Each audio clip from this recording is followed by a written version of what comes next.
नमस्कार मैत्रिणींनो, प्रियंकाज रेसिपीमध्ये आपलं मनापासून स्वागत। आज आपण बघणार आहोत पारंपरिक व आजीच्या पद्धतीने चमचमीत व आंबट गोड कैरीचं लोणचं। 1 किलो कैरीपासून आज आपण लोणचं कसं तयार करायचं ते बघणार आहोत। 1 किलो कैरीच्या लोणच्यासाठी आपण इथे मसालाही तयार केलेला आहे, त्यामुळे विकतचा मसाला आणण्याची गरज नाहीये। उन्हाळ्याच्या दिवसामध्ये जेवण फारसं जात नाही, अशा वेळेस ताटामध्ये असं लोणचं असेल तर जेवण छान जातं। तसेच हे लोणचं बनवण्याची एकदम सोपी पद्धत माझ्या आजीने ह्या व्हिडिओमध्ये दाखवलेली आहे, तरी हा व्हिडिओ शेवटपर्यंत नक्की पहा। चला तर मग लोणचं बनवायला सुरुवात करूया। लोणचे बनवण्यासाठी इथे असे 1 किलो तोतापुरी कैरी घेतलेली आहे। अशा तोतापुरी कैरीचं लोणचं खायला खूप छान लागतं। आता ह्या कैरीचा देठ अशा प्रकारे काढून घ्यायचा, कारण ह्या देठामध्ये खूप चीक असतो, तो तसाच राहिला तर लोणचं हे व्यवस्थित बनत नाही। इथे मी कैरीचे देठ काढून हे सर्व कैरी एका पाटीमध्ये काढून घेऊन ती व्यवस्थित चोळून घेऊन स्वच्छ धुवून घेत आहे व देठाची बाजूही अशा प्रकारे व्यवस्थित चोळून धुवून घेत आहे। उन्हाळ्याच्या सुरुवातीला जे आंबे येतात त्याचं लोणचं हे जास्त दिवस तिखट नसते, त्यामुळे ते 1 किलो किंवा अर्धा किलोच्या प्रमाणामध्येच बनवायचे। इथे सर्व कैऱ्या धुवून व पुसून झालेल्या आहेत, ते आता व्यवस्थित चिरून घेऊयात। बघा, इथे माझी आजी अशा प्रकारे कैरी विळीने चिरून घेत आहे। तसेच तुम्ही चिरण्यासाठी सुरीचाही वापर करू शकता। बघा, इथे कैरी चिरताना त्याचे व्यवस्थित एकसारखे तुकडे करायचे, जास्त बारीकही करायचे नाहीयेत। बारीक तुकडे केल्यास त्याला तिखट मीठ लावल्यानंतर ते आणखी बारीक दिसतात, त्यामुळे इथे दाखवल्याप्रमाणे मध्यम आकारामध्ये कैरी व्यवस्थित चिरून घ्यायची। बघा, इथे कैरी व्यवस्थित चिरून झालेली आहे, किती एकसारखे तुकडे झालेले आहेत। आता ह्या चिरलेल्या कैरीच्या तुकड्यांना तिखट मीठ लावून घेऊया। त्यासाठी मी ह्यामध्ये साधारण 2 ते 2.5 चमचे बारीक मीठ घातलेले आहे। लक्षात ठेवा, लोणचे बनवताना मीठ हे थोडेसे जास्तच घालायचे। तसेच साधारण 1 ते 1.5 चमचा हळद घातलेली आहे व 2 चमचे मी येथे काश्मीरी लाल मिरची पावडर घातलेली आहे। काश्मीरी लाल मिरची पावडर घातल्यामुळे लोणच्याला कलर खूप छान येतो। आता हे सर्व चमच्याच्या साहाय्याने मिक्स करून घेऊया। हे तुम्ही चमच्याच्या साहाय्याने किंवा अशा प्रकारे बाउल हलवूनही मिक्स करून घेऊ शकता। कैरीला सुरुवातीला असे हळद तिखट मीठ लावल्यामुळे त्याला पाणी सुटते, तसेच त्याला छान कलरही येतो। इथे कैरीच्या फोडीला व्यवस्थित तिखट मीठ लावून झालेले आहे। आता आपण लोणच्यासाठी घरीच मसाला बनवून घेऊ। त्यासाठी मी इथे मसाले एका ताटामध्ये घेतलेले आहेत। इथे मी लोणच्यासाठी मोहरीची डाळ साधारण 3 चमचे घेतलेली आहे।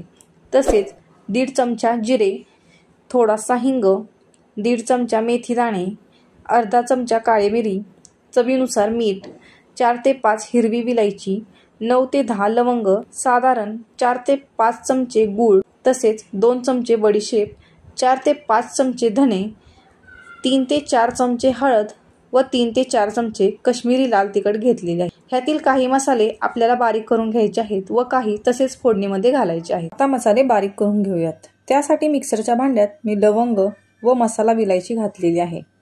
तसेच 1 चमचा मेथी दाणे घालून त्यातील थोडीशी मेथी फोडणीसाठी ठेवलेली आहे।